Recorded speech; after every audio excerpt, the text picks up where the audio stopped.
if I'm not married by 25, it's over. I will never get married. I'll never. It is, but it's funny though. I have a whole different personality now. Like, thank God I didn't get married in my 20s. The man I would have chosen Oh, yeah. You know what time it is. It's time to get a little Fronky up in here. This is Let Me Be Fronk. It's time to get funky. We're all getting funky. It's time for a Lisa Fronk. A Lisa Fronk. Let Me Be Fronk. Hello, everyone, and welcome back to Let Me Be Fronk. I'm your host, Alyssa Fronk, and this is a talk show that I have bravely started in a corner of my living room. Every Wednesday, you're invited over to come meet creatives, entrepreneurs, really amazing, cool, special people in my life that deserve to be known and celebrated. And clearly I don't have a hook yet because I'm a busy woman, and the goal is just to get this show off the ground. You're welcome. Thank you for being here. Thank you for all the support. I am live, laugh, loving reading all the YouTube comments, likes, subscriptions. Thank you. Keep it coming, people. Mama is trying to make money. My next guest on Let Me Be Fronk is someone I've known since we were 7 years old. Yup. This is a childhood lifelong friend, and we'll be going way back today. He's a soon-to-be 30-year-old, happy Cancer season to all those who celebrate, New York transplant, originally from Iowa, raised in North Carolina, and has since lived all over Brooklyn and Manhattan. He's an experienced strategy consultant at Deloitte. Ever heard of it? Devoted dog dad to Hell's Kitchen it girl wiener dog Noodle, a loyal housewife consumer, hot nerd, recovering church kid, now full-time sinner, camp core romanticizer, secret video gamer, and the type of guy who's always down for fun and fellowship. When he's not working like a dog, you can find him bopping around Hell's Kitchen with friends, traveling, playing kickball, keeping up with his busy reality TV show rotation, and most importantly, protecting his peace. Please give a warm welcome to my darling friend and former childhood crush, Andrew Stowe! Not protecting my peace. You wrote that. Peek behind the curtain here. I have a guest informational that I have all of my guests fill out, and you verbatim wrote that. I will show the receipts. And I'm proud of it. I'm proud of you. Guess what?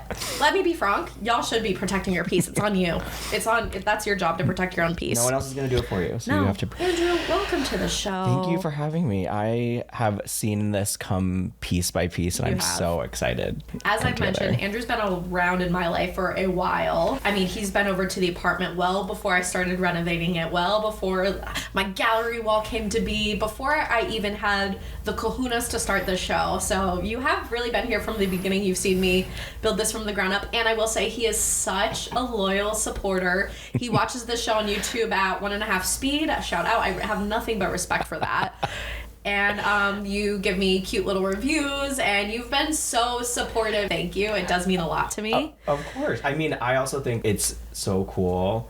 It's like a not proud dad, but like a proud sibling of like, oh my gosh, like I remember you talking about something like this when we were like kids, like growing up, like, and it's just to see it actually happening. What did I say back in the day? It was something like, you wanted to be on TV. SNL was like our like shining like anchor. Like we want to like any opportunity we had to recreate a skit or like make a quote that turns into like just playing it out. And so we all knew. I mean, everyone, like my mom, everyone, like she's going to be on TV one day. She's going to be on TV. And then keep it going. we're even better than TV. We're online, which is sometimes you just have to make your own TV show. Exactly. If you believe in yourself. But yeah, Andrew and I go way back. You were always my comedy friend, like my comedy nerd friend. We were diehard SNL fans, watched every week, would watch together at times, and we're always sharing skits on our Facebook walls with each other and discussing the cast, discussing the host and what was working and what not. We were in it. And I have to say, one of my all-time core New York memories was getting to actually go see SNL. I'm so glad you're bringing that up. I almost forgot. And it was the perfect New York experience too, because you had just moved here. Yes. I feel like just like within months. Yes. And you were not supposed to be in New York that weekend. You were supposed to have left. You were traveling. Your trip got canceled and you got last minute tickets and you texted me and I was like, I don't care what I have going on. I am going to go and do this because this is a once in a lifetime opportunity. This is actually one of my favorite stories. So Andrew has lived, how many years have you been in New York now? Oh, 8, almost 8. Yeah. So he's been here a while. He's been here long before I have. I've been here now 6 years. Mm-hmm. Damn. So when I first moved here in 2018, every single year, no matter what, we enter the lottery.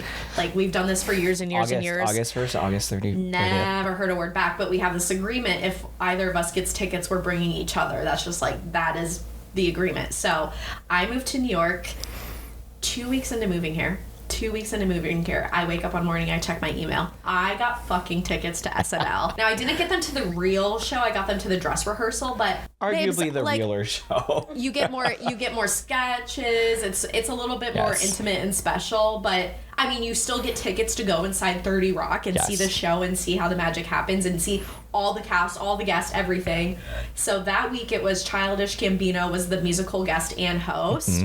And this was just when his like new album had dropped, like This Is America came out. It was such a big moment. And guys, I had not even been here a full 2 weeks and I got tickets to SNL. So I called him immediately. I'm like, clear your schedule, we're going. We went, we had an amazing time. Like, it was so much fun. And I remember telling people the story. Like, I met this older couple on the subway going home. We just started talking, and I told them, like, yeah, I just went to the SNL show. I got tickets, and they were like, we've lived here 50 some odd years, and we've never gotten tickets. You know how rare and lucky that is? I'm like, I know. Yeah. I cannot believe this happened to me. It felt like a sign from God and omens. Like, you're right where you need to be, kid. And I just was like, this city loves me. It was just like, it was so serendipitous. It was so much fun. And like, it was not even just just have Childish Gambino, which is like amazing. Yes. He was so funny and the music was great. But then in that episode too, I don't know if you remember this, the cold open had Scarlett Johansson, Stormy Daniels was there, the actual Jimmy Fallon, who I love. We saw so many people. Yes, it was one of those where like they just had a ton of, and we were like clutching each other like, oh my god, like the whole time we were being such freaks. And it was great. Yeah, it was so cool. It was, and for me too, like I had been here for a couple of years now. I was like, felt like I was kind of settling into my groove, and that was a really good jolt for me of like, no, there's a lot more things you could be doing here, and this is just one of those things. So it was really cool. It was a very special moment. That is easily like a top 5 New York memory. I think it's going to be an all-timer. Like I said, it felt so special. I was so new to the city. I was so green. I also had a really rough move. That's a story for a different day. So this was just like a glimmer of hope that things were going to be okay. And I had a great evening with my friend, and just like imagine the 2 little nerdy church kids obsessing over SNL finally get tickets to go. I mean, like, we're still not over it, clearly. Also, the number of times you called me a nerd, I kind of into it. I mean, you're a hot nerd, like I said, and I mean it only in the most. I'm also nerdy too, but like I mean it in the most endearing way. I'm like, you're intelligent, you're passionate, you have niche interests. Like, let's take back the power of the word nerd. I love that. I love it too. I'm like, nerd power. Guess what? Like, I'm attracted to nerdy men. Not you. We know. Well. Okay, actually, no. Okay, so we need to take it back to the beginning. It out. I grew up in Wilmington, North Carolina, and I was a big-time church kid. My family was very involved in the church, Baptist church, Bible Belt. Is it painting the picture? Yeah, it should be. And I think my family started going there when I was 6 or 7 or whatnot, and then your family relocated to North Carolina from Iowa. Yes. At that time, we were living in Kansas. But yes, from the Midwest too.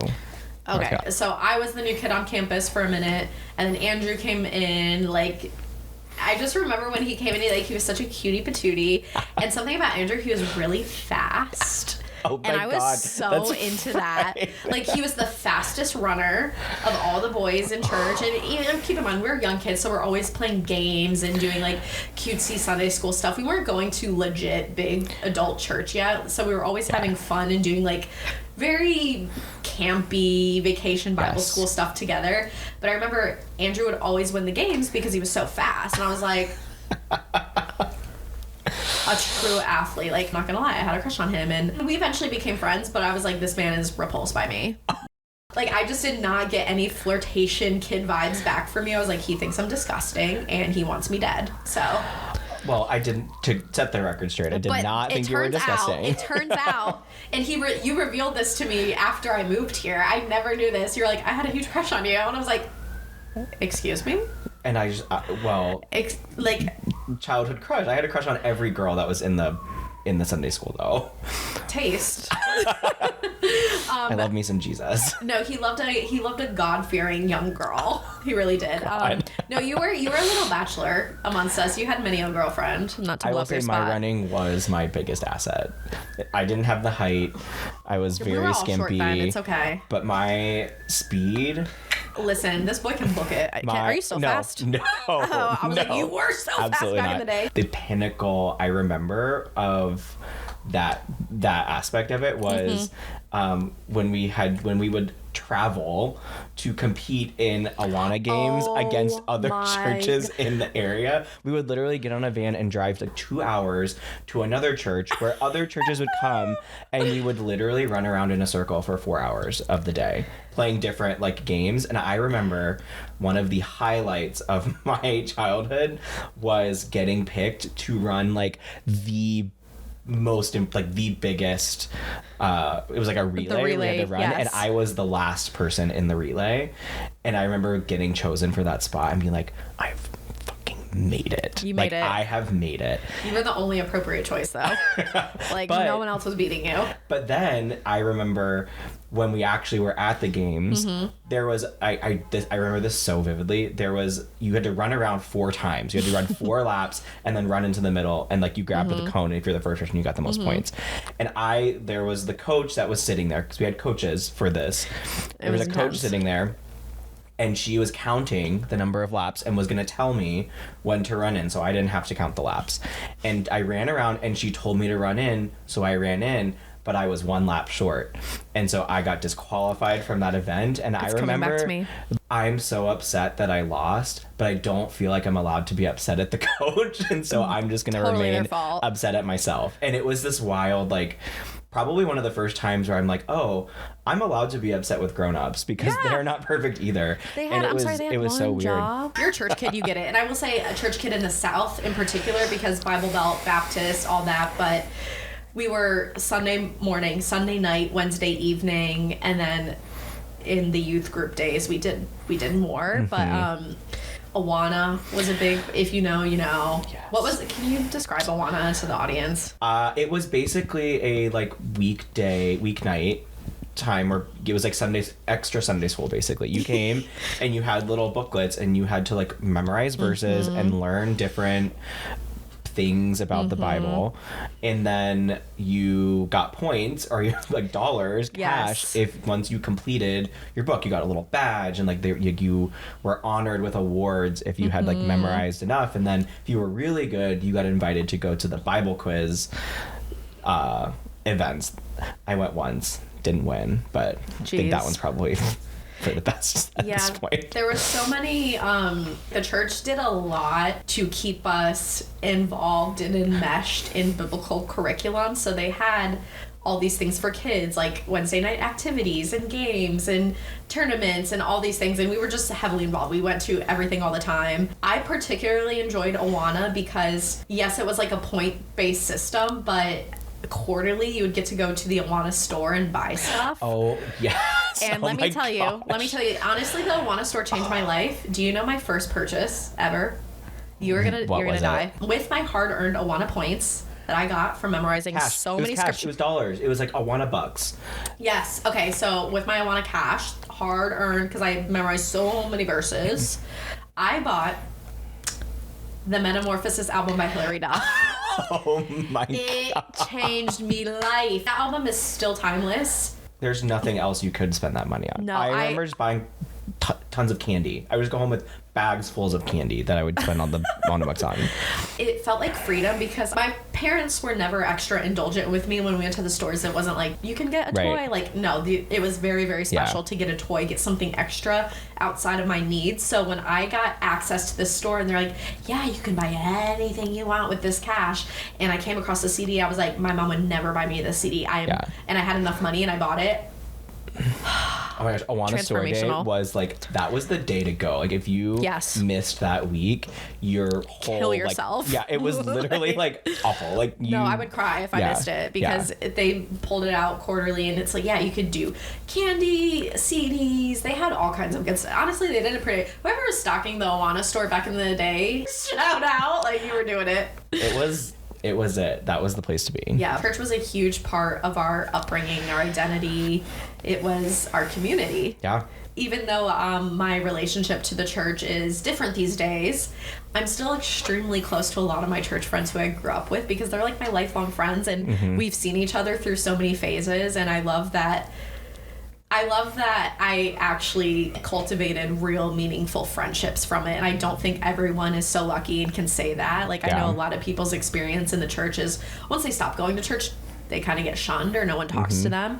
But I've found a really good group of people. I have you, I have Madison, shout out, I have Adrian, and then I keep in touch with some other people too. But you three are my consistent long-time friends that when I'm still in North Carolina, I see, like, we go to each other's weddings, everyone's having babies now. It's just... Lots of babies. Lots of babies. I know. I feel the same way. And I think, like, it's interesting to look back on it, and like we've had many of these conversations about like reflecting on the good, the bad, and the ugly of that time, but also like it was like the haven in the community, and like people, like when you're going, you find that in different places, and I do think that regardless of, you know, perspectives about it now, like it was that for, you know, what is a very turbulent time for many people growing up, like, especially in like those like from, you know, 7, 8 up and through your teenage years. It's having a like stable place where like even amongst all the chaos around you, like you have something to go into, and like something you know is going to be consistent. Is nice. And like you don't I think I didn't realize what the role that served for me until much longer after, like now when I think back on it. I agree with that because, you know, once I left to go to college and really got outside of the hometown church, like the whole thing I had been doing all my life outside of that bubble, it was transformational for so many different reasons. But that's the first time in my life where I started to do my own critical thinking, exploration, just deciding what type of person I want to be and who are the types of people I want in my life. And while I definitely don't co-sign everything I was taught, I do not co-sign most of the stuff the church does to this day, I will say it really was a solid place for fellowship and community, and it provided me a safe space to socialize. And I'm honestly grateful looking back that I had a close-knit friend group within the church, like super involved in youth group, and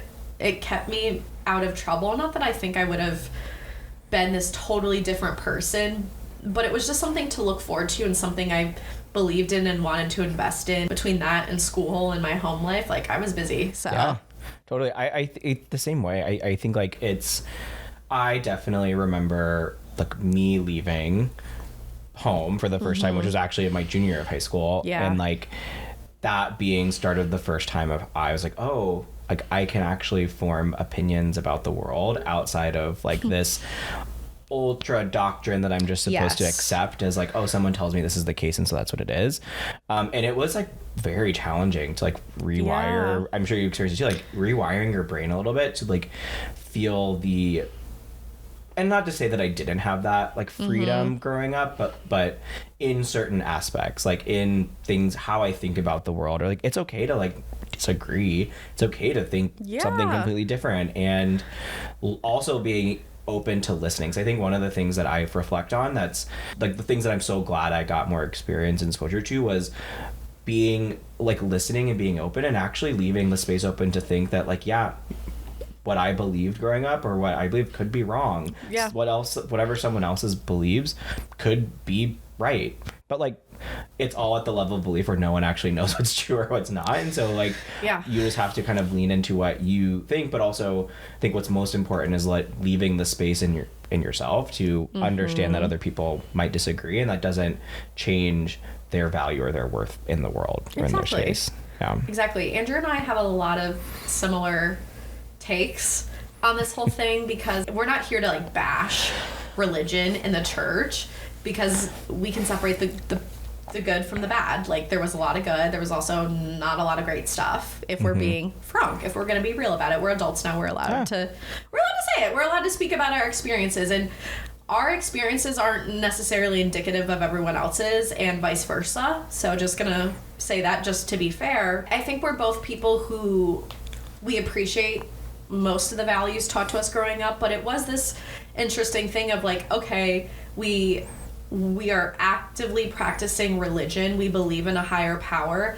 but there's also this layer of indoctrination where it's like, okay, is this actually God's word, God's calling, or is this an interpretation and a viewpoint we're being taught by the leader of the church and not necessarily like actual scriptural text, if that makes sense? So yeah, and it's like, for me, it was the thing that ultimately got me stuck, that was like, I'm gonna let this be a little bit more broad for me to figure out for myself, was the kind of logical rationalization of, we believe these things because they're written down in this book, but at the end of the day, this book is written down by like people, by humans, and it's been passed down for so long, and like meaning and words gets changed, and also like the world changes, and like what was written down hundreds of years ago, or thousands of years ago, like, does that mean it has to hold true today? I don't know. And like, but like I do think that the like authority in which we put behind some of that is I challenge a little bit personally. But guess what? I think that's actually really healthy, and more people should be challenging the groups of community they find themselves in. We're not all yes people. Like, use your critical thinking skills. If something doesn't feel right to you and your spirit, like your personal morals and convictions, like, you are allowed to have your own beliefs and value system outside of religion. That doesn't make you a bad person. That doesn't make you disobedient. Those things are not codependent on each other. Right. Well, and like you said, like the values that you are instilled through that experience, I still hold very true. Like, I am very much a person who defaults to like, it's funny you say the word fellowship in my intro, because it was very like, that was a word I associated with church, and it was like a big way that you talked about coming together. And I realized that like fellowship amongst my friends, amongst the people, like even at work, like that is a huge priority to me, of making a community and a space where people are having a good time, like whether it's like a birthday or like, you know, people coming over, like that is something that I value. Outside of where that value came from, I still wholeheartedly believe it, and because that gave me some of the best memories I have as a child. Like, we talk about some of it, like I will never forget like Camp Lagos, like the prank wars that would ensue, and like, yes, it was a church camp and there were things, but like it was such a like, I don't know, just like a very different experience that like I will always look fondly back on those times. Two things can be true, right? We both identify as having religious trauma of some sort. However, we also have a lot of good memories and experiences from that time. Like, a lot of fun was had, like a lot of special times. Summer Camp Lagos was a big one for us. Once a week, every summer, we'd go away in the middle of the woods in North Carolina and stay in some cabins. So we grew up going as kids, as campers, and then we transitioned into staff and worked as staff throughout our teenage years. Some of the best memories of my life growing up, like my childhood memories. It was so fun. It was, of course, there was always like, it was centered around Christianity and religion, but there were games and talent shows and prank wars and all the other like fun camp lore, if you will, for kids who did go away to like sleepaway camp. We very much had that too, but it was like we're also going to Bible class every day and memorizing scriptures and having quiet time and devotionals and all that. So we had a lot of fun camp days together. Yeah, it was a good, and like there are aspects of me, like my personality or my life from then too, that I'm like, man, why didn't I hang on to that? Like, I remember I was the like we had two, like the kids choir, we put on 2 musicals a year, and I was like the like theater star. Like I was like, I'm auditioning for every role every year. I tried out for a solo once. That career got next pretty quickly, but it was like, I am gonna be an actor, and then it just kind of like dissipated over time. But I just remember being so into it. I remember like there was one, you were a rumor weed.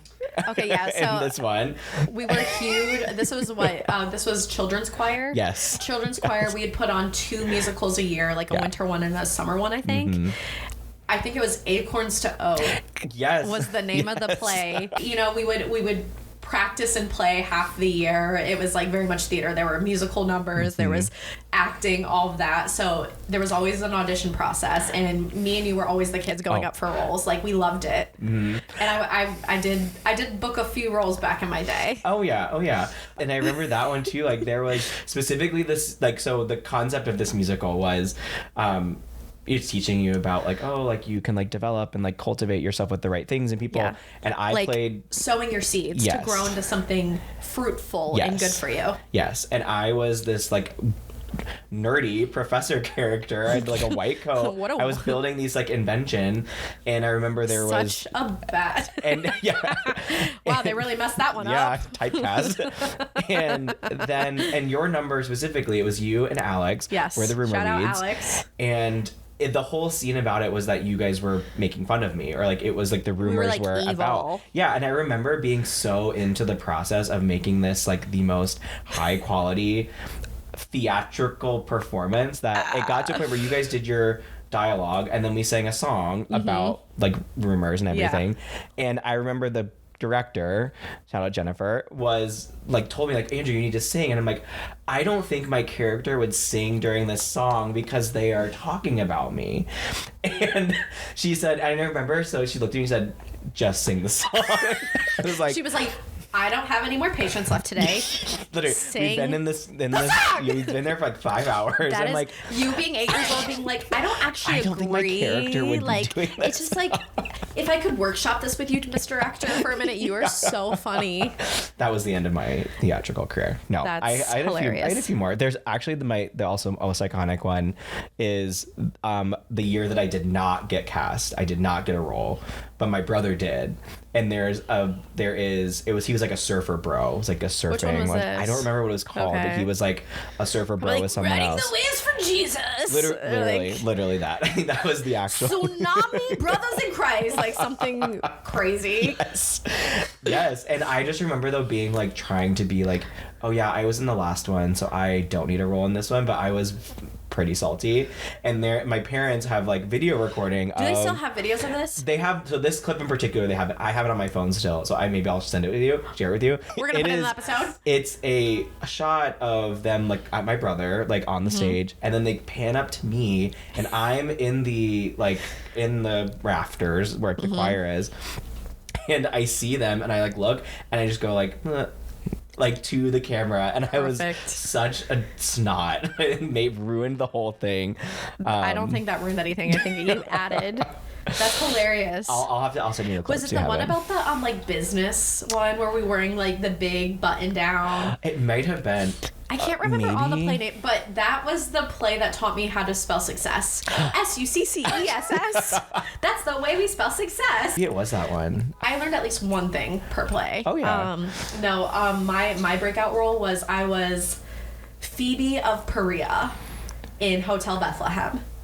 Oh. Do you remember Hotel Bethlehem? This might be before your time. It might have been before me. It was Hotel Bethlehem, the whole story about Mary and Joseph fleeing to Bethlehem, the stable, all that. And I was like this fashionista, shopping rich lady. Obviously not biblically accurate, but I was a character. And I remember I got to wear these high heels, like clear high heels. Like you can't see the strap. And I was like, I am so hot. I literally was like, I am killing it. Where's Andrew? Look, I'm like strutting. Well, this is before we knew that we had an ally in you. I'm kind of laughing because I'm like, people are gonna be so confused if they're not church kids. But all to say, we were heavily enmeshed in the church, very involved, a lot of good memories. A lot of weird memories. More to come. Yeah. At a different time about that. Maybe a little bonus episode, maybe a little subscription. We're gonna have to put this behind a paywall. But if you want the tea on the church, you're gonna have to pay for it, okay? But yeah, so we've known each other a long time. So let's back up. Tell me about your childhood, your genesis, just like Genesis. Genesis. You see Genesis what I did there? what In does the it say? beginning, God God created the created the heavens heavens and the earth. Now, do it with me. I don't remember the rest. In the beginning, God created the heavens and the earth. Now the earth was formless, shapeless, darkness, and the Spirit of God hovered over the waters, or something like that. Okay, listen, I grew up going to Christian school and being in the church. Oh, that's right. You did go to Christian school too. I went to I forgot about I had that. Bible class every day. Yeah. So let's be frank about one thing. Alyssa Frank knows the Bible inside and out, even if I'm not quoting it hot these days. So before you try to come to me, tell me something about God, I would say watch it, because I can fire back some verses. What if I just like fired you a reference and like could Try me. Ecclesiastes 3:12. 3:12. You don't know that verse, so why would you know? I was like, no, give me something like we actually. Do you remember all the books of the Bible? Can you go through them all? I could. Let me try. Okay. Old Testament, right? Yeah, of Genesis, course. Exodus, Leviticus, Numbers, Deuteronomy, Joshua, Judges, Ruth, 1st and 2nd Samuel, 1st and 2nd Kings, 1st and 2nd Chronicles, Ezra, Nehemiah, Esther, Job, Psalms, Proverbs, Ecclesiastes, Song of Solomon, Isaiah. This is where I Isaiah, lost. Jeremiah. Okay, wait. Lamentations. Ezekiel, Daniel, Hosea, Joel, Amos. Wait, hold on. I gotta get in the rhythm. Hold on. Yeah, it was like Genesis, Exodus, Leviticus, Numbers, Deuteronomy, Joshua, Judges, Ruth, 1st and 2nd Samuel, 1st and 2nd Kings, 1st and 2nd Chronicles, Ezra, Nehemiah, Esther, Job, Psalms, Proverbs, Ecclesiastes, Songs of Solomon, Isaiah, Jeremiah, Lamentations, Ezekiel, Daniel, Hosea, Joel, Amos, Obadiah, Jonah, Micah, Nahum, Habakkuk, Zephaniah, Haggai, Zechariah, Malachi. I think I got them all. I have to double check Hey, that. The ending is hard. that was amazing. Thank you. Matthew, Mark, Luke, John. Acts, Romans. Matthew, Mark, Luke, John, Acts, Romans, Revelation. Skip to the end. Got Skip it. to the end. Revelation's done. Yeah, there's a lot of books in the Bible, if y'all didn't know. Yes. This is the type of stuff we were learned and like had to rattle off. And You went to Christian school and Bible school. So I was heavily in it. just an anxious child who defaulted to perfectionism, so I had to memorize everything. Yes. There was a point where I went to the Boys and Girls Club, like when I was a kid, like after school, we would go. My brother and I would go after school every day, and there was a point where they were like, "Oh, if you can memorize like the entire chapter of the Christmas story, like it was like Luke 2-4 or something, the entire story, like word for word, you won like a prize." And I literally that night I went home, I went to my mom, I was like, I'm gonna do this, and I memorized the whole thing. I got up in front of everyone and I said it, and I won this like football phone. Okay, perfect gift for you. As for me, Were you psyched, or were you just like, this is it? I was just like, give me validation. Tell me I did a good job, please. Yeah, no. Andrew was always an overachiever. One thing about Andrew, he's an actual literal genius. He's one of the smartest people I know. You are. You're very smart. I know some things. He's humble, but he's extremely intelligent. He's insightful. He is a wealth of knowledge, and he's funny and quick and witty. Oh my gosh, that is actually the kindest thing anyone's ever said to me. Really? I never talk about how funny I think I am, because I don't want to be that fun person who's like, I'm so funny. But I think I am kind of funny. You are funny, and the thing about Andrew is he knows humor. He actually knows humor. He knows when something is funny and when it is not. So if he's laughing, know that you're funny. Like you don't just give out charity laughs. That's not your There's thing. a time and a place for a charity laugh, and I also know like when to get He'll do it socially to be nice, but I think I have a pretty good tell of a fake laugh though. It's how my grandpa laughs. My grandpa's laugh is always like and then if I'm out and you hear me go like it's like okay. I hear that one a lot. LOL. Okay, so tell us all about your childhood. Okay. Just everything you want to share. In the beginning, just kidding. So I was born in Iowa. That's where my family grew up. That's where my parents met. Everything. Lovely. Lived there for a bit. My brother was born there as well, and then Shout out Noah. Yes, Noah, fan of the pod. So I grew up in Iowa, but then when I was in kindergarten, first grade, I moved to Kansas. My dad was a basketball coach, and so he traveled around quite a bit. College basketball coach, right? Yes. And so we moved to Kansas for a couple of years, lived there, and then moved to North Carolina when I was in third grade. Grew up there, lived in a few different places around North Carolina, and then just, did normal North Carolina things. My junior year of high school, I actually went to a boarding school for the last 2 years of high school. The School of Science and Math. E.A. Laney. Yeah, where Michael Jordan went. Oh, yeah. Actually, my fun fact is that I have attended every school that Michael Jordan has attended from middle school through college. That's an amazing fun fact. Flex. Yes. Yeah, so Michael Jordan, never heard of him, grew up in Wilmington, North Carolina, famously went to Laney High School where he was cut from the basketball team his JV year because he wasn't good enough. He came back with a vengeance, got on the team, went on to become one of the greatest basketball players of all time. Unbelievable story. Then he went to Chapel Hill where... I also went. I can say with very strong confidence that his schooling was not the contributing factor to his basketball ability because I cannot play basketball to save my life. Yeah. It's actually a very upsetting thing in my family because my dad... It's a basketball family. Yeah, and my brother played basketball too. Did you play basketball in church though? Because I did. No. Oh. No. I did. I was a very good child and I tried every sport once. I did track and field. I played soccer once. I played baseball. Every single time it was just not it for me. I remember running track and field, my first real track meet. I got scared of the gun that they shot to start the race. Why are they shooting guns at a kid's track and field? So I remember running my first race. I hated it. I literally pretended like I had diarrhea and hid in the bathroom so I didn't have to do my next event. And then I snuck into the van that was in the parking lot and ate Oreos in the car. Honestly, sounds like a motherfucking vibe. I remember when I played baseball, it was machine pitch, and the entire season didn't hit a single ball. So then the last game, the coach came up and just tossed me a ball. And in the moment, I remember feeling like, this is great. Looking back, I'm like, wow, that was embarrassing. He wanted to give you a moment. I think it was a nice gesture, but I understand. Yeah, and it was kind of an unspoken rule that I will try everything once, but I never found the thing. Yeah, I was I just didn't find a thing that... It's funny now though, because now I do think I'm quite an athletic person in general. I really enjoy moving and being athletic, and so it is just a later in life thing, I guess. But right. Or you found stuff that works better for you. Yeah. I know you go to the gym a lot. You love kickball. You're in a kickball league. Andrew Stowe gets around and he moves his body and he works out and he takes care of himself. It just I think that you had the perfect attitude. I'll try anything once.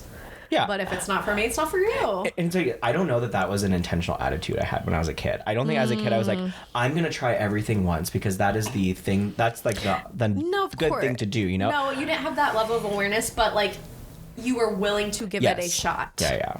And now I am very much of the mind of I will try everything once or for, within reason. Yeah. Because I do very much believe that just try it. And if it's not a big deal, if you don't want to do it ever again, if you don't like it, I very much I live by that school philosophy. Try everything once. Yeah, I'm very much I don't think that there are any experiences or things that I've done in my life that I would say I regret doing that or I wish I hadn't done it. I don't think there's anything of that nature. I do think that there are things where I would not want to do again or have an experience again.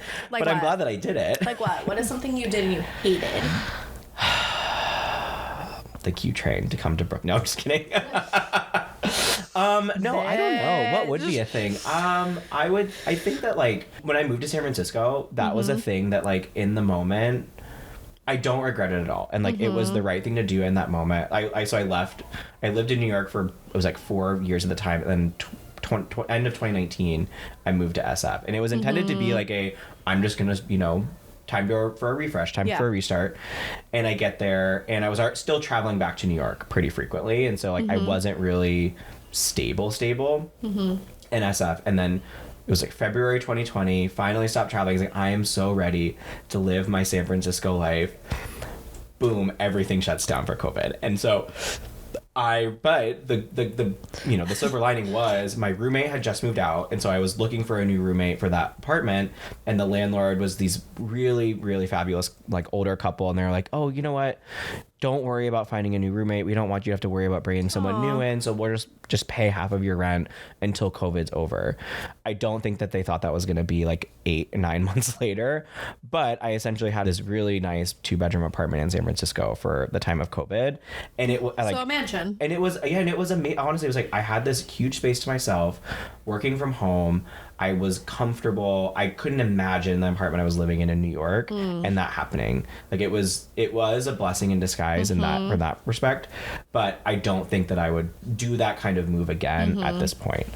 You don't feel like you're a West Coast boy. I also think it was part of it was like, oh, I'm not really sure what I want to do with my life. Let me just like start over somewhere else. When I found like that is like a little bit of it's a response, like not a trauma response, but like a way that I cope with uncertainty is if I make everything brand new, then like it feels more comfortable to be uncertain. But now I've since like, I've had that itch recently being in New York, but I'm like, it's more just like, I'm feeling stagnant. I'm feeling too stable. I have to be like, no, like not that's too stable. Actually a really good feeling. You should you should embrace that. Yeah. And so it's been interesting to kind of push through that urge to be like, yeah, I do want to go somewhere new. I do want to, like, there's other ways to get that itch elsewhere, right? It's like you can just go on vacation. You don't have to pack up and move. You're like, yep, time to go. Time to no. Exactly. Okay, so you moved to Wilmington and then went to high school and then you went to a math and science school. So what was that process like? Like, did they poach you? Did you apply? What happened there? I'd heard about it and visited when I was in middle school. I was an athlete. You're so motivated. Shocker. And so we made it to States. Kevin G. Literally. We made it to States. And so the States competition was at the School of Science and Math. And so we got to go, and that was the first time. And I remember it was in October. I'm really like pumping up this nerd narrative because it was October and the campus looked like a castle. Like it was just these like, it's this older, like used to be a hospital, now it's converted into like dorms, and the school and like the campus just looked very castle-y. And because it was close to Halloween, they had decorated the school very like Harry Potter, like Hogwarts. Like I just remember being like, I have to be here. Like this is the place. Like I want to be here. Like just like, being surrounded by this, but also like we got to learn about the classes they had and things like that. I'm like, this is amazing. This is so cool. And so from then on, I was like, yeah, I'm gonna apply. And it was the first time I really did something like truly on my own. Like I submitted the application. My parents weren't really involved in the process. Wow. Probably almost like to a detriment where I like kind of iced them out of the process a little bit. I was like, I'm going to do this on my own. Did all the essays, submitted everything, made sure all my stuff was in order. And then didn't really... How old are you at the time? Like 15? We were 14, 15. I was... sophomore year of high school. You're 15. That's crazy. Yeah. You don't normally hear of 15-year-olds being that motivated, that laser focused on something. Like, not to be so gender conforming, but much less a boy being like, I'm taking the reins in my life and I'm doing this. And yeah, I mean, I do think back on it a lot. I'm like, wow, that was a lot to take on, like, by myself, especially when I hear a lot of people, especially when I was applying for college is when the next time that really happened. And it was funny because all my friends were like, yeah, my parents are reading my essays. And like, I was like, oh, like, this is my second go at this. I also was like, I didn't even think about ask for help. You just were doing it on your own. Wow. Well, and like I had like my friend, I went to my friends that I lived with on campus at the time, but I didn't think about like, oh, my parents will read my essays. And it was not even like a thing like, oh, I don't want them to read them. It was just more like, it just wasn't my mental process of how I would do this. I do think that I probably could have brought them in on the process a little bit more, because I do think that it probably felt like just like running away or doing something on my own. I do sometimes wish that I would have brought my parents and my family along, because I remember it was like I told them I applied and then I told them I got accepted, and I'm pretty sure the words that I used were like, I'm going. It wasn't like hey, I got accepted, let's like talk about this, about me like leaving home 2 years early. It was kind of like, I am going to do this. And so, and I definitely understand like how that kind of takes away a little bit from, that's 2 years of my parents not having like their one of their children around. But I also like, again, it was the best thing that could have happened for me. I in agree. that moment. And ultimately I know that they're happy that happened. And so 100%. they were so proud of you when you were accepted into that school, because it was a huge honor. Yeah. Like, I'm sorry, you literally have to be smart to go to a school like that. Like, this kid wasn't fucking around. I mean, he earned that opportunity. And the other thing is, you soared there. You made all these friends. You really came into your own. It was a wonderful experience from everything I've heard and stuff. Yeah. And that's really just, it set you up to have the life you wanted and just be like, this is possible. If you work hard and you have the initiative and you have that go-getter energy, you can really make anything you want happen. 100%. And I think too, it was like a freeing sense of like, okay, like even the process of getting in, that was the first time where I was like, yeah, I kind of can do whatever I want to do, like with the right time, obviously with the right timing and like luck and all the pieces have to come together, but like it's not impossible. And so like that has definitely carried through, I think. Right. But yeah. And then after math and science school, you... Chapel Hill. Where you got a full ride, that's right. I did. Wow. Deep cut. I'm proud of you. I'm proud of my friend. He got a full ride to UNC Chapel Hill. That's right. I did. And it was great. I really enjoyed my time at UNC. It was funny because my high school that I went to for the last 2 years was like a 20-minute drive away from Chapel Hill. So I actually, in my junior and senior year, spent a lot of time on Chapel Hill's campus. So when I started school there, it kind of just felt like an extension. Like I was just like, I didn't have the same jitters that I think a lot of people going to college for the first time had. It was like, I'm home. Like this is just like the next year kind of thing. What a special experience. I think that's so, I mean, that's obviously not common for, 98% of people who go to college, but it really worked to your advantage because you were so comfortable and confident in yourself. And you're like, I have what it takes. I earned my right to be here and I'm rocking it. Yeah, like, I mean, you kind of, like, just lived in that triangle area for how many years then? Like now, like 6 years, basically. Yeah. You really grew up there. Like, that was the beginning of your adulthood. If I think about it, like, I probably spent about 8 years in Wilmington, and then 6 years in the Triangle, and then now another 8 years. That's kind of wild to think about that, of, like, it's about the same amount of time that I spent in each of those places so far. Wow. I didn't think about that before. What's the next? It's funny, now like your life has really been in chapters, like specific chapters. So when Andrew moved away from Wilmington, I didn't see him so much. He would come home from the holidays and it was always great to catch up, but he was very much in his own world doing his own things like he should been. I was, doing my own stuff in high school. I was working a ton. I was a workaholic in high school. I always had a job or three. At the ice cream place on Beach. Yeah. I had 3 jobs all throughout high school. I had my ice cream, shout out Squiggly's, ice cream and treats in Carolina Beach. Worked there for 4 years. Then Rucker John's in Wilmington. I was a hostess. And then I was always babysitting and nannying some people's kids. Oh, yeah. I was addicted to working because I was addicted to making my own money and being able to do whatever I wanted. And look at you now. Still not making doing money. Whatever you wanted. doing whatever you want to. I am on my way to getting the income up. But yeah, I've always been, I think something we've always related on is we like to blaze our own trails. And I think you can definitely relate to this. Looking back on decisions I've made in life, like bold decisions I've made to like really go away to college and then move to New York City when I was 24 years old and I didn't have a job here. I am so proud of myself for having the guts and courage to do it because I was so naive. That was the thing. I didn't know how hard it was going to be. I didn't let all the external opinions and other people and the what ifs talk me out of something. I just was determined, like, I have to try. Yeah. And if I fail, I'll figure it out. But if I don't go for it, I'm always going to regret it. So I am constantly like, I thank God for that stupid, little, brave, naive girl. Yeah. Because I don't know if I'd have the same courage nowadays. Now I'm much more measured in my decision making. I really weigh the pros and cons of stuff. I think really long and deeply about everything I do, and I think that would have held me back in the past where I used to just was like, nope, I'm going for it, I'm just doing it and I'm going and I'm doing it. I also don't think naive is a bad thing in that sense either, and like I kind of like sometimes it worked to my advantage. And I wish sometimes I was more like that now than I was when I was then too. That was very similar. I was just like kind of like, I'm just gonna move to New York and like figure it out. I mean it was kind of like, I mean, because I started my job that I have now. Been there. Well, you since had a then. job. Well, I to go did, to. but I started it in January, but I moved to the city in like October, and I was like, I still want to come to the city. I was also like living at home with my family in Iowa, and I was like, okay, this is. You're like, a Iowa lot. is not for me. I say with love. Yeah, it was like, okay, this is a lot. All of us living again under one roof.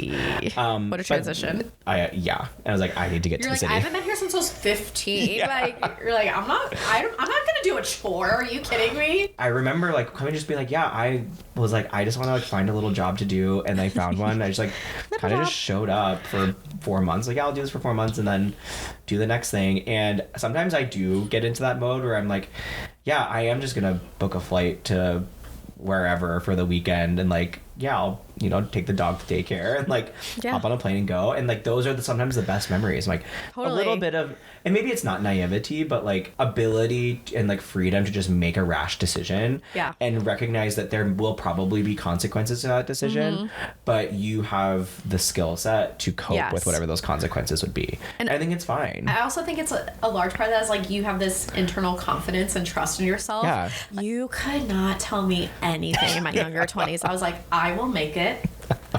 I will pay my bills. I will be successful. I will not be on the streets. I will not be in trouble. Like, I was like, you guys don't understand. I'm going to make this work out no matter what. And we definitely have a kindred ambitious spirit in that way where we like to seize opportunities and we like to go for it. And we have been bold and fearless throughout our lives. And yeah, life is funny. It's been lots of like this and stuff, but I think all things considered, we've done pretty well. I think so too. If our college selves would see it, they'd be like, "Who are these people?" I'd be shook. Yeah. Do you remember when you have came to tell to the visit story. me? Okay.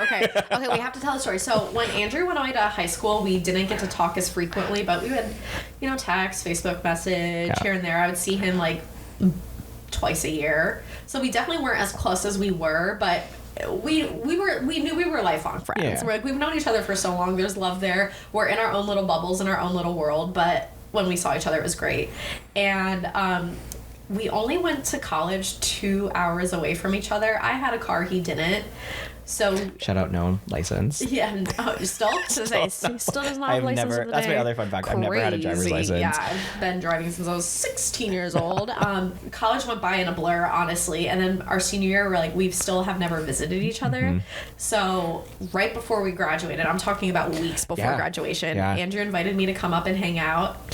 And we just bopped around Chapel Hill all day. I got to see the spots. I got to see where you lived. I got to meet some friends. And then we crashed a frat party together. It was wild. Because we had gone to Cumble, like the classic Chapel Hill spots. Like, what's that place called? He's Not Here. He's Not Here. We had the Blue Cups. Yeah. Took you to True, my sandwich and wine shop, my favorite spot. And he knew the whole staff. I was like, oh, yes, that's right. Okay, frequent patron. I had a tab. Running tab. Hey, Andrew. I was like, oh, he's known? Yes. Yeah, and we stumbled. We were just walking through and we saw. Did you have a friend there? Or I knew. How did we... So we were literally just walking around the fratty area, if you will. They have huge frat houses there. And I knew some people in town that weekend, and then I actually saw their younger brother, and I was like, oh, hey. And then we just went into the party and acted like we were invited. They had this whole pool of champagne. We just grabbed our own bottles. We're just we're just a part of this party now. We were walking around the house, just we were poking touring. into roofs. We were touring the house. We were being so nuts, and people who are, and we're just don't ask questions. We just I was just act like you're supposed to be here, and no one will ask you a question. No one cared, but we were being so nosy and so crazy, and we just bummed alcohol off of them, and then we just walked away. Then it was the party was happening outside, and we just dicked around inside for a little bit, and then just it was very funny. It was just very funny because we're that day we randomly crashed a frat party and no one asked us any questions, and we were just there, and then we weren't. It was great. It was a perfect way to conclude the collegiate experience that felt a last hurrah adventure, and that was one of the major campuses nearby I had yet to visit. Oh yeah, because I almost went to Chapel Hill, but then I never submitted my application. Who knows if I would have gotten in, but I ended up where I needed to be. So going there and seeing the campus with you, it was actually confirmation this would have been cool for X, Y, and Z reasons, but I don't think I would have been as happy here as I was in Charlotte.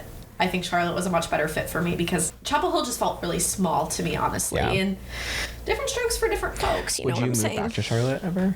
Probably not. I appreciate Charlotte. I lived there for 6 years. I still have a lot of friends there. I love visiting.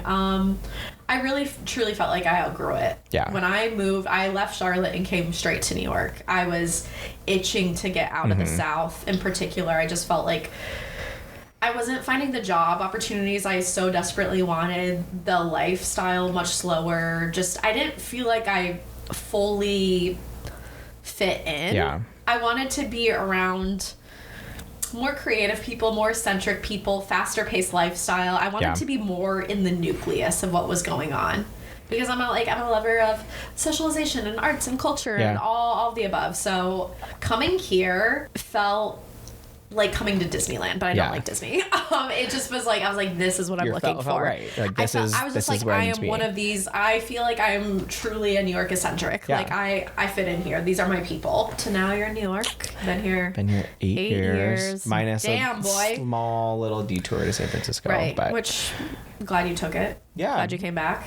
It was my COVID home. Yeah. I mean, I've loved you forever, but I really love being friends in our adulthood. It's really special. Yeah. Especially because we've known each other for so long, and it's so rare to have a friend for that long. I'm like, this kid knows me. He's seen me through all the phases. And like having a friend that, we have a lot of friends from our childhood, but like I think there are very few friends that I know that have chosen a similar life path to me. Yeah. And I think you are one of like those few. I think like you, like whenever I see Lauren, I like very Lauren. Similar of like, and it's not like, oh, we chose like the right or the wrong life path. But it's just like pursued what we wanted. I love that a lot of my closest friends growing up have families now, and like they are thriving in that space. And like, I think it's awesome. I'm not knocking them. They're happy. It can be like kind of isolating.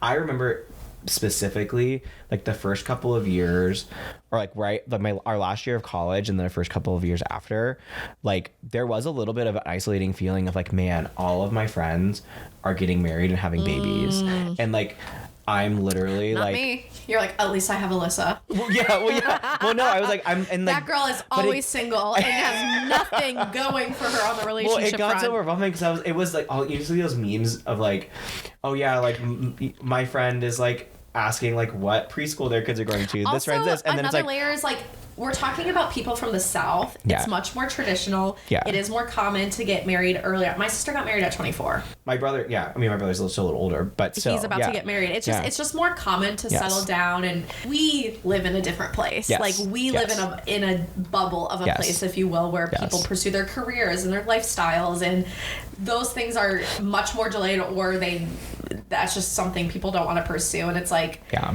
I am team do what is right for you. I do not care. Yeah. It is nice to have some camaraderie with your friends who can like understand that. Like there was a point where like I did drift a little bit away from those friends just because like I can't relate to you about everything, like, your kids growing up, and like which is fine. I also like love that I get to watch my friends do it before I do, and that I can kind of learn from them too. You can't go out because you need a babysitter. I'm trying to figure out what bar to go to tonight, and like how many espresso martinis I can have tonight. Like a little different math, but our lives are different.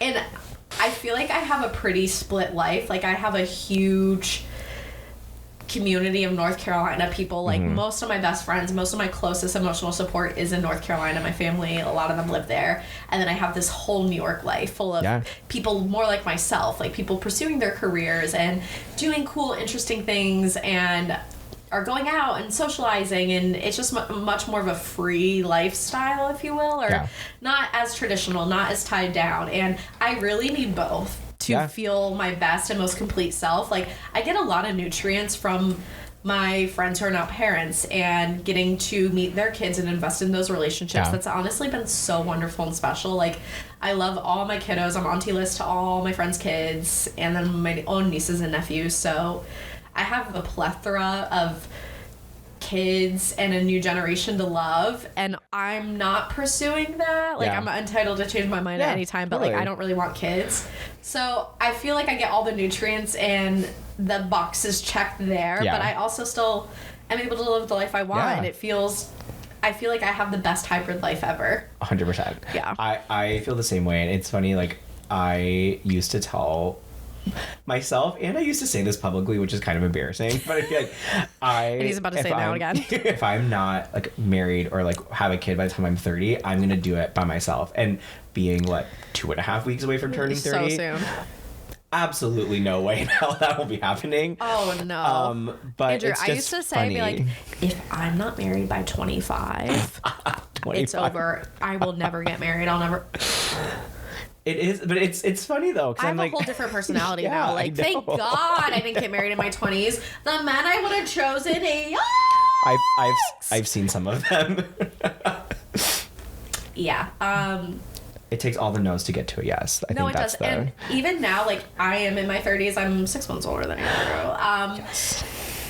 I'm like, I don't want to get married anytime soon. Like, I fully feel in my heart of hearts that I'm going to be an older bride. Like, I don't think I'm going to pursue that till later on in my 30s, maybe even 40s. I'm open to whenever it is supposed to happen for it to happen. I would like to get married. But I don't put that pressure on myself, and it's so nice. I love that there's this trend of like, especially with like the new generations that are coming up, marriage and like what like a partnership between two people means, and like what is quote unquote needed to solidify that is changing wildly. Like I think that like the concept of marriage and the way that we probably grew up with it is so different, and like there are people who still like have that very like traditional sense of like what needs to happen. Like I also know people, like I have friends who have been together for like 15-20 years, have kids, and just never got married. They're like, I don't see the point. Like I'm like, okay, when we have kids, it's a little different. Like there are some benefits to it, but it's like it becomes more of a like contractually, legally, like tax wise, what is the benefit of this versus like why does it have to be some sort of label? But I'm very much the same. Like, yeah, I'm fine coasting. I'm gonna do what needs to be done when it needs to be done when I want to do it. Yeah. And that's my formal statement. My new favorite game is whenever I have a friend who's planning a wedding, hearing how much they spend for things and doing my own mental math of like, what do I get to do with that same amount of money because I'm not planning a wedding? You're sick. That's hilarious. We're doing just fine. Don't worry about us. We're on a good time over here. Yes. So what's New York City life for you now? Where are you at now? Catch us up to speed. I live in Hell's Kitchen, one bedroom. I live alone. Well, it's actually Noodle's apartment. I have a dog. She lives there, and I just occupy. And if you are tuning in on the YouTube channel of Let Me Be Fronk right now to see pictures of the Miss Noodle Stowe, you are missing out. She is stunning, beautiful, perfect. To look at a picture of her now. Cutie patootie girl. She is.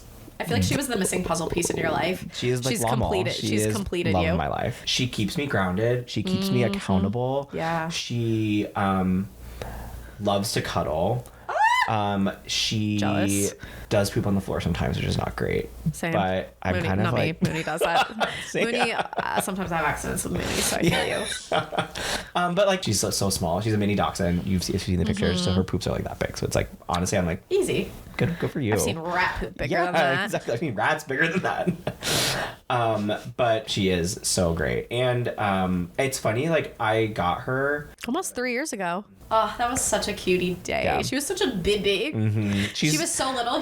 She was inside of a sling. Like he was wearing this sling purse, and she was just inside of it. I could not wear that anymore now. But oh my god, she'd be falling out. but I was thinking about like, man, like, and also dachshunds live like generally pretty long time. Like she'll how many probably years? like 17 to 20 years. Love that for my friend. So I'm like, oh wow, I will be like in my 50s likely before she gets to that age. I'm like, that is kind of crazy. Yeah, like me and Mooney too. I always said this girl better live for 24 years.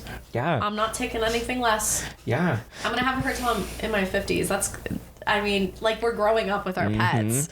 We're doing adulthood with our pets. It's so cry.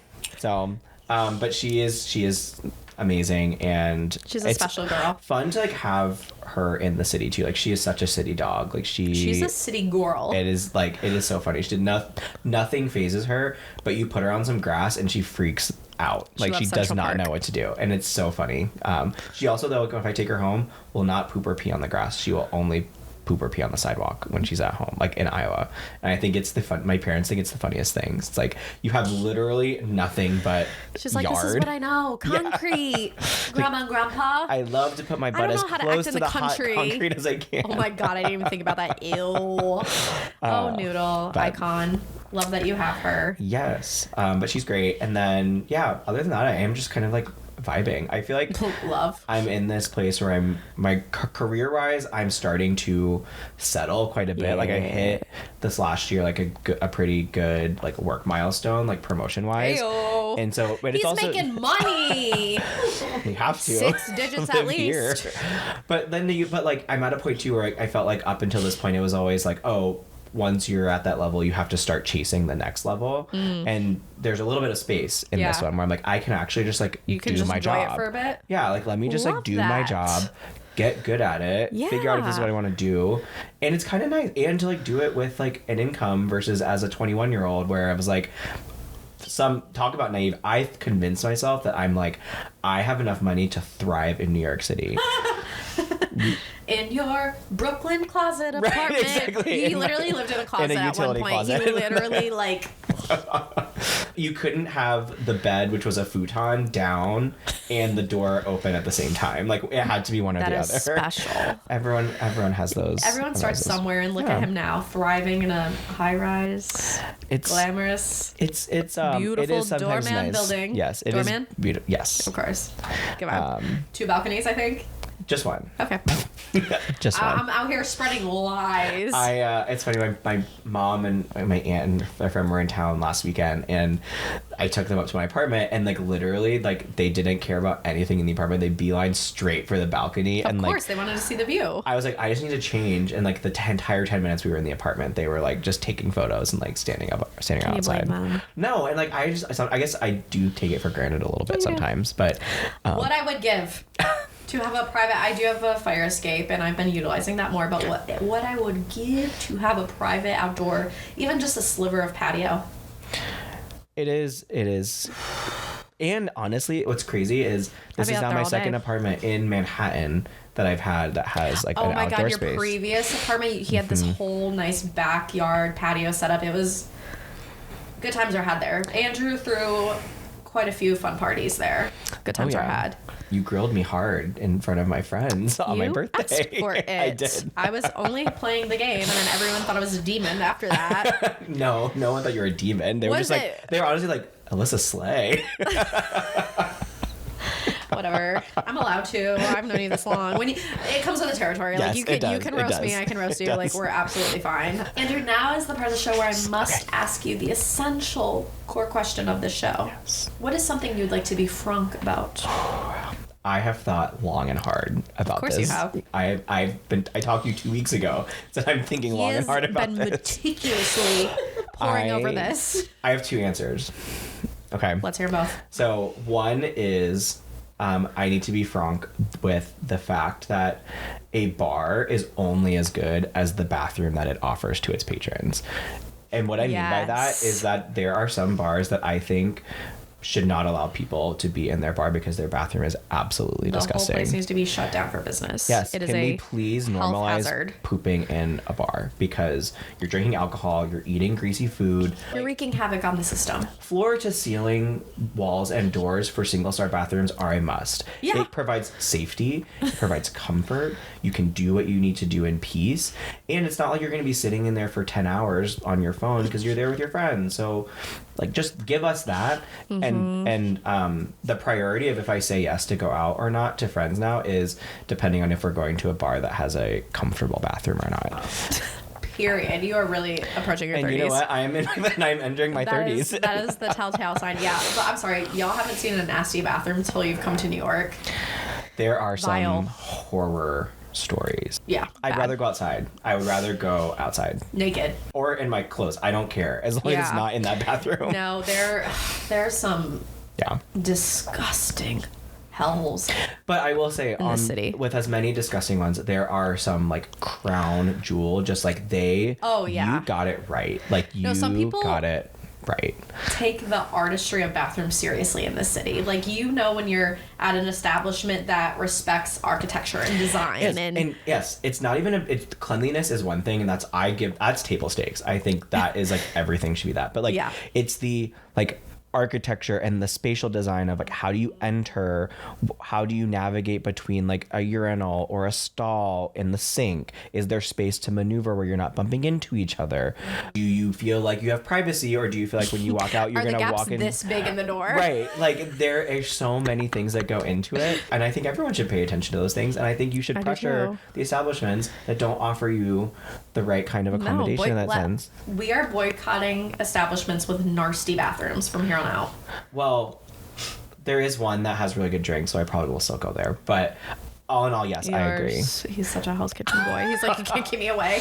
I mean, the espresso martini is. Okay, well, if it's worth it, it's worth it. You're probably close enough to your apartment. You can just go home and come back. Oh, there have been several times where I have done that. Yeah, same. I would have done the same thing.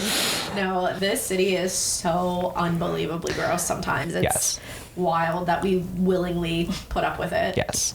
But that is one. And then my more serious one is that I think over the last few years, there has been this really big push on like giving people space to be their authentic self, or like authenticity is like a new aspiration and a thing that is becoming something of a like, you have a right to be your authentic self, and you should. What I want to be frank about is that while I agree that everyone has the right to be their authentic self without judgment, I also don't think that other people are entitled to receive your authentic self at all times. And what I mean by that is like, I think that there is so much pressure to be like, you need to be your authentic self at work all the time.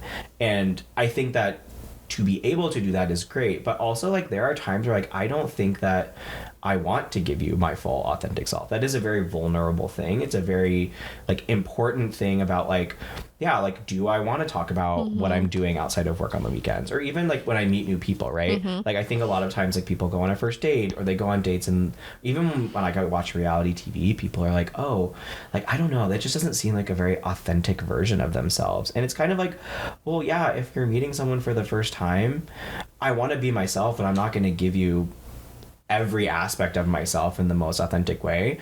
My perspective is you kind of have to earn that from someone a little bit. Like you have to earn my, not even most intimate parts of myself, but you have to earn the comfort that I have to give you, like the authenticity that has been created. And I think that like what's hard, I've seen a few times at work where like people will be now shamed for like not being their authentic self. Like this is an literal conversation I heard from someone, like, you don't talk about your kids that much at work, like why not? You should talk about your kids, you should be a proud mom. And she's literally like, I don't have to talk about my kids here if I don't want to. Like this is work. Like, who said she's not a proud mom just because she's not talking about it? And I think it's such an interesting like overcorrection almost. I think there was a time where it's like 1,000%. you cannot talk about these kinds of things because it makes people uncomfortable. Now it's like, give me everything, like talk to me about everything. Well, it sounds like people are conflating authenticity for just like having no boundaries, and that's not what we're 100%. Talking about.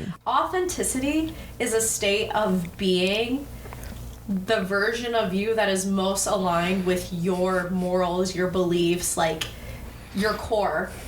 And you can be your most authentic self without telling everyone your personal business or talking about certain things. You're still entitled to have boundaries. Totally. There's a difference between creating the space for if someone does, if like, you want to, then like do it without repercussion, but it doesn't mean that you have to, and it doesn't mean that like it is expected that you share all of that. Yeah. And I think that's like, it's such a, I've talked to people in my work environment that have different views on that. They said, no, like literally someone has said to me, like, if we're doing the work to create this open space, like people should use it. You know, it was such a weird, like, well, that's like, they're losing sight of the bigger picture 100%. There, because the purpose of creating space is for the space to exist. It's not to have a transactional thing occurring at all times. Right. Let's say like, I want to make a safe space, but if you're not utilizing the safe space, like, you're in trouble, it's on you, like you're ungrateful. No, like you're demanding, you're having a weird expectation of someone. You're demanding like performance exactly. from people. And are we not going to act like there's like a long documented history of women in particular being reprimanded within the workplace because they reference being a mom or anything, like, until we actually get the workplace on board with fully supporting their employees and staff, and I'm talking like better paternity leave, maternity leave, like all the things that a person who carries multiple roles needs to be supportive. Like, I'm sorry, telling a story about your kid doesn't mean jack shit. Like, exactly. What are you actually doing to help these people? Or like, another example, it was a new hire, it was like an analyst just out of college. They came and they were non-binary and wore a skirt to a client site. Good for them. And slay. The leadership on the team didn't know how to handle that situation, and they asked what's to handle. They asked them to ultimately change into pants, and one of the people there was retelling the story and just saying, I didn't know what to do in that situation. And then there was another person on the team who said, well, we have like forums and we have affinity groups and places for people to express themselves in the way they want, so that they don't, like, there's a time and a place for it, is essentially what they said.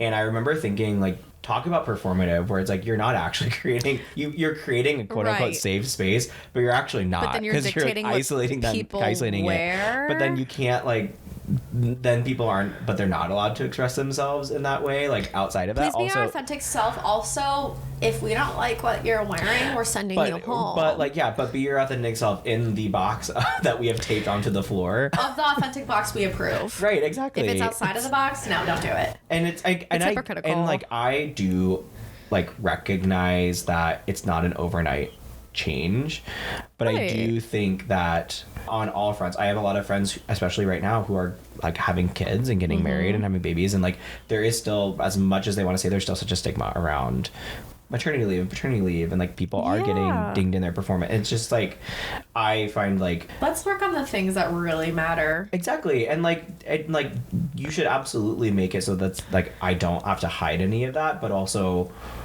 I don't have to tell you either. Like, I can tell you, I can express those parts of me if I want to. And I think it carries over into personal life too.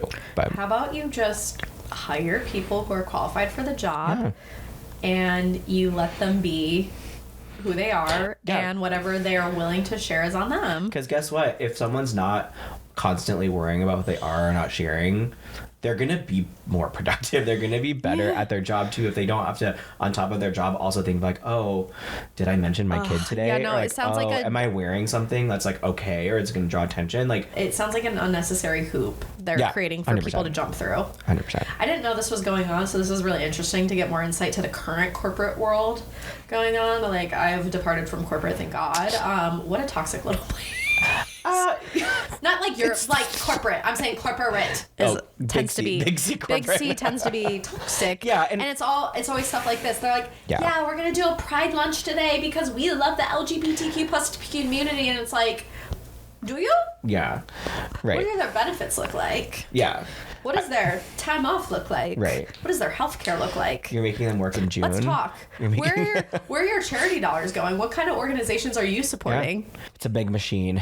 Like, sometimes I have to like, but the juice is worth the squeeze sometimes. Like you said, I get paid well, so I'll put up with what I need to put up. Which for is now. Awful. I think I'm not as proud of that sentiment, but you're not unique in that, and also I don't fault you for that. You're making a living for yourself.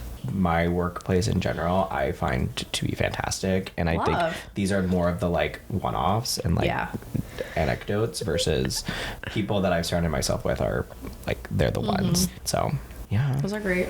Let Me Be Fronks. Thank you so much for sharing. I'm just gonna keep sending you more as I think of them too. Please, no, I need to lean more into the Let Me Be Fronk of it all for being I think it's so fun. So your birthday's coming up. It is. Cancer season. What is being a Cancer like to you? A lot of crying. I'm just kidding. I don't know. It's very nurturing. Like, I mean, the words that describe Cancer is more for me, like, that I resonate with, like nurturing, like caring, like the motherly or father, like the kind of like parental, like taking care of people. I see that. Emotional, fickle. Like, I don't know. I am definitely one to like make rash decisions based on my emotions. You're definitely a Cancer. Yeah. But I love that. I think Cancers get a weird rep, but I personally like Cancer people because they tend to be really in tune with themselves, and we need big-hearted, emotional people. Andrew's birthday is July 11th. Shout out! So I wanted to surprise you. Day to you. Happy birthday to you. Happy birthday, dear Andrew. Happy birthday to you. Happy 30th, baby boy. Had to celebrate your birthday, obviously. Thank you. You're welcome. Yay! Yay! This is a little cheesecake, and there are about 10 more flavors in the fridge. What if I just like ate this whole thing right now? Do it matter like one bite? You're like. Oh, thank you. I won't make you eat that on camera. Yeah, but you mean so much to me. Thank you for being my friend forever. This is one of my most cherished relationships. Aw. I'm so proud of you. I think you're an incredible person. Heart of gold vibes. I love having fun with you, and just so many more fun memories to come. Thank you so much. I cannot tell you how proud I am of you too, and just like all of this like put together. I just like, well, like no, like I talked about it before, but like we've talked about like we're gonna do a podcast, and it's like all these like little like silly things, and now it's not a silly thing. It's like a real thing that you're doing, and it is so exciting to watch you like bloom and flourish and just like do it, like not even worry, Just doing it, yeah. and like Figuring it out. do it well too, like a girl everything. Is trying. The cards, like hello. Come on. They're on their. I need to print new ones. They're on their last leg. Can I take one with me? I'll give you this. I'll sign it. You can take it as a souvenir. And I'll sell it in like 10 years for $1 million. I was like, I should be giving people little like relics and souvenirs of this. I think back a year ago from your 29th birthday. Yeah. You hadn't done anything with bucket list, and like that became an entire thing. And so like you are just now starting this. So just think about like in a year where this is going to be, and it's just like such an exciting prospect to think about. I'm excited because I am genuinely having a lot of fun doing this. I love talking and I love connecting with people, and the feedback I've received from people watching has been really moving and meaningful, so thank you. We're still small potatoes over here, but I'm being consistent. I'm putting in the work. I have no reason to believe this won't turn into something bigger and just become better and better and better. And it takes a village. It takes a village, and I thank you for your support and your confidence in me. You should relish in this time where you're still in that growing phase, where you get to actively respond to the trolls and like fight back with them. You saw me going at it. Yes, but like when you're too big, you don't. I've only got one troll so far. I know, but troll me more. Oh, done. On it. I love the trolls. Thank you for seeing me, supporting me. Engagement is engagement, babes. Bring it. Andrew, thank you so much for making the time to be here and religiously watching and all your support. And I'll have you back, as I've mentioned. Yes. And we're going to kiki and eat some cheesecake now, so we have to go. But, Andrew, if people want to connect with you after this comes out, do you want people to follow you? Do you want to plug anything? Okay. You can follow me on Instagram. It's @Stowboy. I don't really post, though, so follow at your own risk. Yeah. Or catch me at Rise, which has some of the best bathrooms in Hell's Kitchen. Okay, noted. Rise, that's where you need to go drop the logs. Okay. I'm such a lady. Thank you so much. Thank really you. love you and appreciate your support. You Happy early birthday. Thank you all for tuning in to Let Me Be Fronk. Again, I'm your host, Alyssa Fronk. New episodes come out every Wednesday. You can watch the video version on YouTube or listen to the podcast version on Spotify. More updates coming soon, so please make sure you're following the Let Me Be Fronk Instagram, which is Let Me Be Fronk Show. Okay. Again, I'm Alyssa Fronk, the host of the show. You can follow me on all social medias, ALYSSA, Thank you all for your continued support. I love reading your comments on YouTube and Instagram and TikTok. So thank you for it all. Stay tuned for more fun to come, and I'll see you next week. Bye.